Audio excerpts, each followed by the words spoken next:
Bueno, seguimos en Y Te Digo Más y vamos a repasar otra de las efemérides del día de la fecha. Así es, en realidad es una efeméride que correspondería al día de mañana, Ahí está. el 12 de abril. Es importante recordar que un día como el de mañana, pero de 1961, llegaba al espacio exterior a bordo de una nave soviética llamada Vostok 1, Yuri Gagarin, ¿sí? Un soviético que va a ser el primero en ser lanzado al espacio exterior. Va a ser el primer ser humano que va a poder viajar al espacio exterior. De tal manera que le gana a los norteamericanos en esta primera pulseada por la carrera espacial. Ya habían hecho otra cosa muy importante, que era haber lanzado a Laika, que fue la primera en realidad, primer ser vivo. Años antes de esta gran hazaña, los rusos lograron hacer dos hazañas. La primera fue lanzar el primer satélite artificial al espacio exterior. Y la segunda era esa, lanzar el primer ser vivo al espacio exterior, que va a ser la perra Laika. ¿Sí? Esas eran dos hazañas que ya habían logrado previamente, años anteriores, y que lo hicieron justamente en el marco de esta carrera espacial que llevaban a cabo con su contrincante Norteamérica. ¿Sí? Tengamos en cuenta eso también, que estamos en el contexto de la Guerra Fría. Usted me dijo que tenemos un oyente que tenía una mascota que se llamaba Laika. Sí. Mis padres siempre la recuerdan, ¿sí? Porque fue su primer mascota apenas se casaron. Y bueno, era una ovejero alemán, como la perra que viajó al espacio, y le pusieron Laika conmemorando a esta perra. Está muy bien. Sí. Ahí me acordé, cuando leí esto, me acordé que tenían una perrita. Obviamente yo no la conocí, yo nací mucho después. Bueno, te comentaba, Yuri Gagarin es el soviético que va a llevar a cabo esta hazaña en el contexto de la Guerra Fría. ¿Sabe usted, tiene idea de lo que fue la Guerra Fría? ¿Ha escuchado algo? He visto muchas películas, Rocky 4, por ejemplo. Bueno, sí, está bien. Sí. Que me siento muy identificado con Iván Drago, sobre todo por mi contextura física, por el estado, ¿no? Ajá, sí, tal cual. Momento de delirio. Competían en todo. O sea, bueno, la Guerra Fría supongo que empieza después de la Segunda Guerra Mundial. Exacto. Donde Estados Unidos y Rusia quedan como las dos potencias. Exacto. Ya en las conferencias de Yalta y Potsdam, semanas antes de terminar el conflicto bélico, la Segunda Guerra Mundial, ya se venían estableciendo como dos superpotencias, Estados Unidos y Rusia. ¿Sí? Los líderes de esos dos países son los que van a encabezar estas dos conferencias, y bueno, se va a notar el poderío tanto político y económico que contienen estas dos potencias. Y van a competir en todo. Claro, y a partir de entonces van a competir. No querían perder ni a la bolita. No, por favor, ni más faltaba. Hay un Competían tema en absolutamente todo, incluso a quién le quedaba mejor el color rojo. ¿Sí? Por decirlo. Nada, es una exageración, ¿no? Pero probablemente. Partidos de ajedrez, que muy comentados. Sí, ¿no? Sí, la competencia era en todo sentido: deportivo, artístico, político, cultural. La carrera armamentística, ni hablar. Ni hablar. Si bien no se llegaron a enfrentar, siempre se estuvieron amenazando. Yo tengo esta arma, yo tengo la otra. No, y se enfrentaron indirectamente apoyando a distintos bandos. Como no se enfrentaban guerras, ellos, ¿no?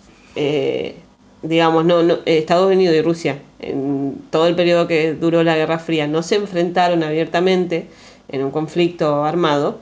Sí, en conflictos que no le correspondían a ellos, sí se involucraban. Claro, por mencionar enviando dos. Tropas o armamentos, o económicamente apoyaban a alguno de los bandos de los conflictos. Vietnam, por ejemplo. Claro, por mencionar dos, justamente iba a decir Vietnam, donde Estados Unidos sí interviene directamente. Sí. Y en cambio Rusia y China intervienen enviando armamento y apoyando al Vietcong. Y el otro, el caso contrario a Vietnam, lo que dicen que fue el Vietnam de la Unión Soviética, es Afganistán, donde Estados Unidos envió armamento frente a la Unión Soviética, que había invadido Afganistán. Exacto. Bueno, ese es el contexto histórico. Y que ¿no? dicen que ese fue el origen de los talibanes. Bueno, Como ahí ya dato. lo estaríamos yendo del tema. Sí, perdón. Pero bastante sí, acertado el análisis. Eso es para contextualizar históricamente, ¿sí? La Guerra Fría, que es un conflicto entre Estados Unidos y la Unión Soviética, que va a comenzar apenas termina la Segunda Guerra Mundial y finaliza cuando cae la Unión Soviética, cuando se desintegra la Unión Soviética en el año 89. Con la caída del muro como imagen Como algo bien simbólico, gráfica. sí. Sí. Bueno. Y ahora nos vamos a centrar en el protagonista de esta historia, en Yuri Gagarin. Yuri es el hijo de una familia campesina muy humilde. Nace en 1934 en una localidad muy pequeña que se llama Kluyino, en la Unión Soviética, muy lejos de Moscú, de la capital. Y bueno, como te dije, nace en una familia muy humilde, campesina, que de hecho esta familia trabaja en una granja colectiva. En esas granjas colectivas, o kolhos, como le llamaban en la durante la Unión Soviética, sus padres van a trabajar tanto para la comunidad como para su familia. ¿Sí? Es lo que se establecía en esa granja, un poco un porcentaje de trabajo para la comunidad y un porcentaje de trabajo para solventar los gastos o las necesidades de la familia. Yuri es el tercer hijo de 4 hermanos y bueno, la hermana mayor va a ser la encargada de cuidarlos cuando sus papás se iban a trabajar y va a atravesar su vida desde muy pequeño en una situación traumática. En 1943 los nazis invaden territorio ruso y el pueblo de Yuri cae en manos del ejército alemán. Y su casa inclusive va a ser utilizada por uno de los oficiales nazis para sus servicios, ¿no? Y ellos van a tener que arreglárselas como sea y bueno, se van a ir a esconder en una casa que construye su padre de barro, ¿sí? En una cabaña de barro. Sus 2 hermanos no corren tanta suerte porque van a ser tomados prisioneros por los nazis, quienes lo envían a un campo de concentración donde van a tener que trabajar como esclavos. Bueno, la ocupación nazi va a durar hasta que termine la guerra, en 1945, que es el momento en donde también regresan sus hermanos, ¿no es cierto? Al año siguiente, en 1946, la familia se va a trasladar a una localidad cercana al pueblo donde nació Yuri, que es Saks. No sé cómo sería bien la pronunciación, pero es algo así, Saks. Que bueno, justamente esta localidad, cuando muere Yuri, ya me estoy adelantando un poquito, va a tomar el nombre de su apellido, perdón, Gagarin. Va a empezar a llamarse Gagarin a partir de 1968. ¿Hasta el día de la fecha? Sí, hasta el día de la fecha. Yuri, en principio, fue obrero metalúrgico, algo algo similar con vos, hasta el año 54, que va a ser cuando se va a anotar en el aeroclub de la ciudad de Saratov. Y va a ir ahí va a aprender a pilotear un avión. Su hija Elena es la que va a decir tiempo después que la vocación de su padre va a surgir durante la Segunda Guerra Mundial, porque otro acontecimiento, además de la ocupación nazi de su pueblo, es cuando cae un avión soviético sobre ese pueblo donde vivía Yuri, y él junto a otro compañero, otro amigo, rescatan al piloto y lo van a mantener oculto para que no lo tomen prisionero los nazis. Y días después cae otro piloto soviético y lo rescata a este soldado. Bueno, y es eso un poco lo que ayuda a inclinar la vocación de Gagarin por la aviación. Y otra también, otra anécdota, podríamos decir que ayuda a entender por qué Gagarin le gustaba la aviación, es porque influyó mucho las historias que les contaba su profe de matemáticas, que había sido, que había luchado, mejor dicho, en el Ejército Rojo del Aire durante la Guerra Civil en su país. Recordemos que después de la Revolución Rusa va a haber todo un periodo de varios años, en donde se van a enfrentar dos ejércitos: el ejército rojo soviético comunista y el ejército blanco zarista, el que estaba queriendo volver a instalar el antiguo régimen. Así que mire usted, su profesor de matemática, bueno, presten atención a la nota de Nacho Martínez entonces en un rato, porque capaz que... puede ejercer influencia también, claro, Nacho, en la juventud. Sí, sí. Quizás tenemos un oyente de nuestro programa que puede ser astronauta el día de mañana. Bueno, está. ¿No? Nacho no sé, Nacho no estoy tiene seguro nada que ver si con la aviación, Nacho. Habría que ver. Bueno, pero su profesor de matemática hizo que el tipo sea astronauta. Bueno, pero eso es lo que usted me está contando. Pero este profe luchó en el ejército rojo y era piloto del ejército. ¿Se entiende? No sé si Nacho estuvo en el ejército rojo. Habría que preguntarle. Bueno, en 1955 finaliza sus estudios técnicos y entra a la Escuela Militar de Pilotos de Oremburgo. Mientras está allí, cursa sus estudios en la escuela militar, conoce a la que luego va a ser su esposa, Valentina, y con la que se va a casar después que finaliza sus estudios en 1957 y después que consigue sus tan ansiadas alas de piloto. Quiere decir que ya oficialmente puede decirse que es un piloto. En 1957. Se relacionaba con gente que tenía nombres normales. Valentina está bien. Pero yo te lo estoy dando en castellano. Por ejemplo, no te di el apellido de Valentina, no te di los nombres de los padres de Yuri. Bueno, el papá, creo que era Ivanovich. Alexei. Ivanovich era el hermano. Pues. Y la mamá, Ana, pero tiene otro nombre mucho más complicado, ¿no? Imagínate si tengo que aprender ruso justo para esta ocasión, nada más, ¿no? Complicado. No, sí. Bueno, está bien. Ya me cuesta nombrarte las localidades, los nombres de las localidades, imagínate.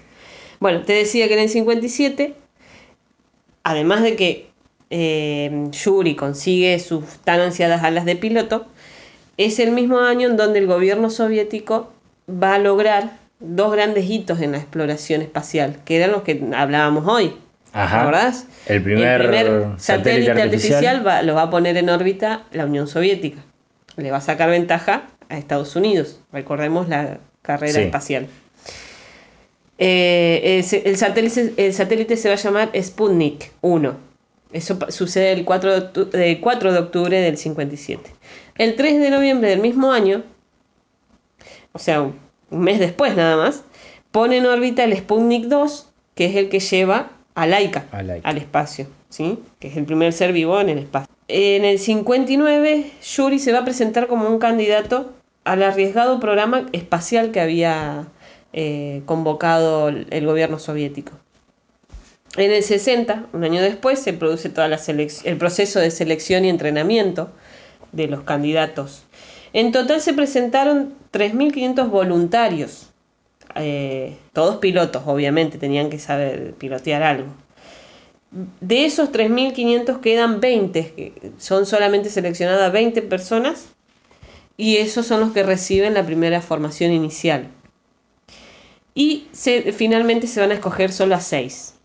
Fíjate vos que fue toda una selección rigurosa en la cual va a quedar Yuri entre los primeros 6. ¿Sí? Y bueno, ahí Yuri va a ser elegido como el primer cosmonauta. Y para es interesante eso. Hoy yo dije astronauta, creo. Ajá, sí. Pero esta guerra fría que decíamos entre Estados Unidos y la Unión Soviética, incluso se disputaban las palabras. Sí, exactamente. Estados Unidos impuso en el mundo occidental capitalista, digamos, la palabra astronauta. Sí. Y la Unión Soviética usó la palabra cosmonauta. Uh-huh. No hay una diferencia, que es lo mismo, claro. Digamos. Sí. Si vamos a la etimología de la palabra. A la etimología, uno sería viajante del cosmos y el otro sería viajante de los astros. Y los astros son las estrellas. Claro, entonces incluso astronauta hasta estaría mal. Claro, digamos. Sí. Pero bueno, es lo que se usa, nosotros generalmente usamos astronauta, pero en los países del bloque del Este, o los países que estaban más cercanos a la Unión Soviética, se usa cosmonauta. Por ejemplo, en Cuba usan cosmonauta, no astronauta. Así que bueno, ese dato, digamos, de por qué una y otro término también era parte de esta Guerra Fría, claro, que hablábamos hoy. Exacto. Y bueno, como primer cosmonauta, te decía, va a ser elegido Gagarin, al cual para eso se lo van a someter a miles de pruebas físicas, psicológicas, de todas las que te imagines. Lo benefició ser petizo. Sí, eso te estaba por decir. 1,57 m, o sea, 5 centímetros más que yo, nada más. Así muy bajito. Sí, bueno, pero imagínate por qué. Las naves estaban acondicionadas para personas bajitas. O sea, entraba cómodamente a alguien de su estatura. Claro. Mire usted. Bueno, además de él, se lo va a elegir también a Titov y Nelibov, que son dos otros cosmonautas. Pero bueno, él es el primer cosmonauta. Los otros eran su reemplazo por las dudas. Claro. Es más, Titov, como en el caso de cuando Barney y Homero también. Claro. Que el primero era Barney, pero bueno, al final. En este caso, Gagarin es el elegido en primer lugar. En segundo, Titov. Y bueno, Titov igual fue al momento del despegue, vestido como cosmonauta y demás, por las dudas si tenía que suplantar hasta último momento a Gagarin. Un miércoles, 12 de abril del 61, se va a llevar a cabo este primer viaje espacial. Gagarin se va a convertir en el primer ser humano que viaja al espacio en una nave que se llama Vostok 3KA-3 y más conocida como Vostok 1. El vuelo va a durar en su totalidad 108 minutos. Va a dar toda la vuelta al planeta Tierra. Sí, toda la vuelta. 108 minutos. Y 9 minutos es lo que demoró en entrar en órbita. Bueno, y la intención o el objetivo de este viaje era no solamente dar la vuelta alrededor de la Tierra en el espacio, desde el espacio, sino también que Yuri tenía que demostrar de que podía hablar por radio, podía comunicarse con la gente acá en la Tierra, y no con cualquiera, ¿no? Con los operadores, con quienes llevaban el control sobre su nave. Y comer también dentro de la nave, para de esa manera demostrar que un ser humano podía comportarse de manera normal o dentro de la normalidad sin gravedad. El problema o el punto crítico se le va a presentar a Gagarin cuando haga su reentrada a la atmósfera, cuando tenga que volver, básicamente. Ahí la nave tenía que desprenderse una parte, con Yuri dentro, como una cápsula que se desprendía de la nave madre, para poder después seguir piloteando sobre la atmósfera y finalmente aterrizar tirándose de esa cápsula con... ¿cómo se llaman lo que se tiran? Paracaídas. Paracaídas, no me salía. Bueno, pero ahí se van a dar cuenta que durante 10 minutos esta cápsula va a tener problemas para desprenderse de la nave. Fueron 10 minutos bastante intensos porque los operadores acá en la Tierra no sabían qué iba a pasar, si se iba a desprender o no. Finalmente se desprende, si no, no se estaría contando esta historia, claro, con el final que viene después, pero bueno. Se desprende por mismo el calor que adquiere la nave. Bueno, y lo que sí, Gagarin no logra aterrizar en el punto esperado. Entonces va a aterrizar en un remoto lugar cerca del Mar Negro, cerca de una localidad que se llama Smelovka. Dos campesinas lo encuentran y ante encontrarse una persona vestida de forma extraña, imagínate un astronauta o un cosmonauta vestido como tal, causa confusión. Estamos hablando del año 60. El traje de Gagarin era naranja. Claro, no era el típico traje blanco que vemos de los yanquis, sino que era mucho más llamativo. Claro, igual hay que ver si todos los campesinos en ese entonces tenían una tele como para ver. No, y además era el como primero. Noticia, claro. Digamos. Como noticia de que alguien iba a viajar de su país, iba a viajar al espacio exterior. Probablemente no tenían ni idea. Entonces iban a decir, ¿de dónde venís vos? Le preguntaron. No, tranquila que soy de acá. Algo así le dijo. Otra de las cosas que se dice es que mientras Gagarin estaba en el espacio, dijo, a través de radio, dijo estas palabras: pobladores del mundo, salvaguardemos esta belleza, no la destruyamos. ¿De quién hablaba? ¿De qué belleza? De la belleza del planeta Tierra. Exacto, sí. Bueno, después cuando vuelve a la Tierra se hace súper famoso a nivel mundial. El tema con Gagarin es que nunca se acostumbró a la fama. Dicen que no se acostumbró a la fama y que fue lo que lo llevó al alcoholismo. Eso lo llevó a tener problemas en su matrimonio también.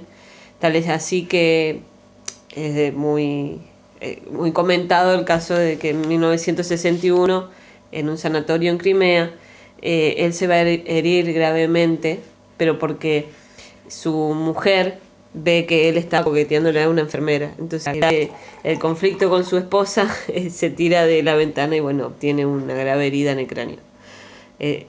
Y bueno, entre el año 62 y 66, a pesar de todos sus problemas emocionales y psicológicos, va a ser elegido diputado.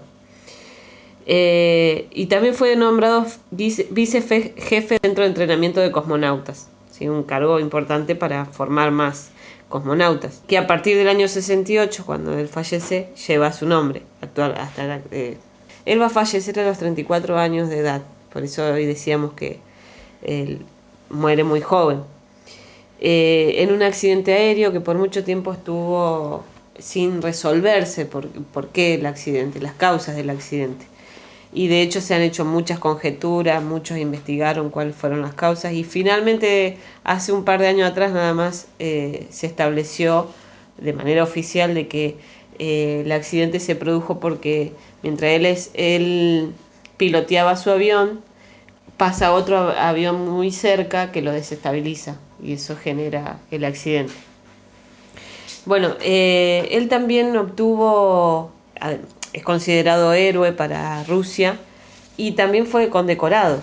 Tuvo muchas condecoraciones, pero las más importantes fueron como héroe de la Unión de República Socialista Soviética y héroe del trabajo socialista, ¿sí? Que es una de las máximas distinciones que daba la Unión Soviética para aquellas personas que demostraban progresos excepcionales en el campo de la cultura y de la economía del país. Bueno, como otro dato también que demuestra la fama de Gagarin, la ONU va a establecer el 12 de abril como el Día del Espacio. Perfecto, bueno, ahí pasaba entonces la historia de Yuri Gagarin, lo queríamos recordar, porque mañana se cumple entonces un nuevo aniversario desde que se convierte en el primer hombre en viajar al espacio exterior. Exacto. Bueno, seguimos, ni te digo más.